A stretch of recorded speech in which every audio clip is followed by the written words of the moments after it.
And in January of 1997, 2 months before the mass sighting, she saw the orbs again. This time they were at a distance, and they were far west, and I noticed them, they were in a line formation. As I'm ready to shoot the 3, suddenly 6 amber orbs in a row, equidistant from each other, massive span, it was over a mile wide, popped up over the 3. It was really unnerving. I have to tell you, I started to shake a bit. But I did take 6 pictures in a row. And as it turned out, I caught this unexplained phenomena head on, turning into a V shape as the 3 orbs underneath were disappearing. When Dr. Cutie realized how many other people had seen the lights that night, she decided it was time to share her footage with Village Labs, a high-tech computer imaging company. Founder Jim Dilatoso and his employees have years of experience in exposing fake UFO videos and photographs. I'm a scientist, I'm an experimenter, we're a lab. I hardly ever had said it before that the pictures that we had tested could be an extraterrestrial spacecraft. Using Cutie's video with 2 other videos shot at the same time, technicians were able to triangulate the exact position and path of the lights. We got very involved in converging all the images, matching up the times that the television news was on in the background with each of the cameras to create a position of greatest likelihood of where the object was placed. However, military personnel claimed that the lights were created by high-intensity flares from an Air Force A-10 aircraft. I think that best explains the eyewitness accounts and the actual videotape that we have of it. I mean, we have pretty good videotape. You can see them sort of coming into the screen, one after another, almost like there's a helicopter or a plane overhead that you can't see, dropping them one by one.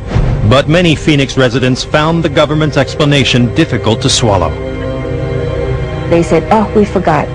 There was this group of planes that came in from Maryland, and they flew all the way into Arizona, and nobody knew about it. That's like saying that I can build my own F-15 in my garage and roll it out on the street and then start dropping bombs all over the place and then fly it back down and put it in my garage. And they would say, oh, we don't know what that was because we had no knowledge. I had seen this up close and personal in '95, and nobody can tell me that it was military. This was extraordinary technology in a private gated area. To determine whether the lights were flares or not, the technicians at Village Labs compared the optical properties of the lights to footage of military flares. Our contention is that there is no scientific data that these could be flares. We came to the conclusion that they were orbs, that they were balls, that they were steady, they were consistent. Jim Dilatoso and his team also spoke with hundreds of eyewitnesses about the size and shape of what they saw. It was evolving as a flying machine. It was able to make its wings bigger, smaller. So what, according to Jim Dilatoso, are the Phoenix lights? It's not flares, not A-10 aircraft in formation, not an Aurora aircraft, not a hologram, not a bunch of rich guys in lighter-than-air airplanes in formation. It was an unknown. We couldn't get a match to anything. It's an unknown. An unknown. Those who've seen them believe to be UFOs. Coming up, what did our ancestors know? You go back into the stories from history. There's a guy pointing, and there's looks like a spaceship of some sort. Find out next.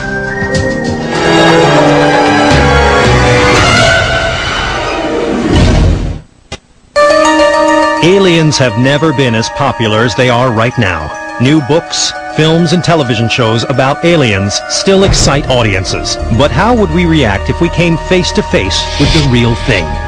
As more and more UFOs are spotted in the sky, many UFO experts say it's time we ponder that question. It's happening at a faster pace. Something is happening. Something is, you know, in my own estimation, because it is so extraordinary, it is happening worldwide. In the years since the Phoenix lights were seen by thousands, similar sightings have been reported around the globe. 1 month before our mass sighting on March 13th, 1997 in Arizona, there was also a mass sighting in St. Petersburg, Russia on February 19th, 1997 of almost the identical phenomena. It's happened in Turkey, it's happened in Russia, they've got pictures in Hungary. It's been seen all around the whole world. And nobody in power that can do something or say something, they don't want to even talk about it. It's like it doesn't exist, but it's been caught on film all over the place. I have a sense that there's still more to come. It's not over. It's not over. One way to predict what these lights mean for our future is to look for clues from our past. It turns out these orbs have been seen before by other cultures in other times. Many people think aliens have been visiting Earth for thousands of years. References to visitors from the sky can be found throughout art history, from petroglyphs in the Arizona mountains to medieval paintings. The petroglyphs show objects hovering in the sky and little stick figure people pointing up, looking at it. Like, what is that? And this proves to me that these things have been around for thousands of years in this area, before we ever got here. You go back into the stories from history, the paintings, where, you know, up in the corner there's a guy pointing and there's looks like a spaceship of some sort. It's like, where did they ever get that idea unless they really saw it? There's stories throughout history of beings that come from the sky and light people, and it just goes on and on. For the millions who believe aliens are here, there are almost as many theories why. Some say they could be conducting genetic research or mining for rare earth ores. But many UFO experts seem to agree aliens are here to observe our progress. The aliens could have all kinds of reasons for coming here, but surely one of them is to make sure that we don't take our brand of friendship, hostility, out there. Friedman believes the aliens have been keeping a close eye on the simultaneous development of nuclear weapons, rockets powerful enough to take us to the moon, and advanced communications technology. I make one assumption about every advanced civilization. It's concerned about its own survival and security. Seems reasonable to me. That being the case, you got to keep tabs on the primitives in the neighborhood, but only close tabs on those primitives who show signs of being able to bother you. In spite of frightening science fiction films, most people feel that aliens are not a threat to the human race. If they wanted to harm us, I would think that they would have already, because they've had plenty of opportunity. I get the feeling that it's more that they're observing us and maybe waiting for a time to see us, you know, and talk to us. I feel that they are beginning to come to visit us more and more frequently now because they understand that the human species as a whole is evolving.